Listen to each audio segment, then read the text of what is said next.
تبارك الذي بيده الملك وهو على كل شيء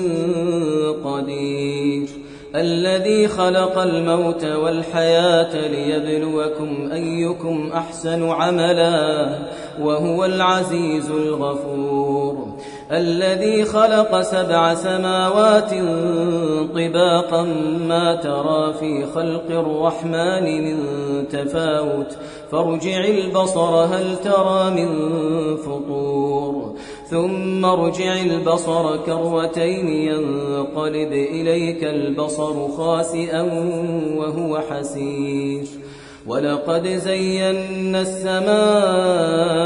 الدنيا بمصابيح وجعلناها رجوما للشياطين وأعتدنا لهم عذاب السعير وللذين كفروا بربهم عذاب جهنم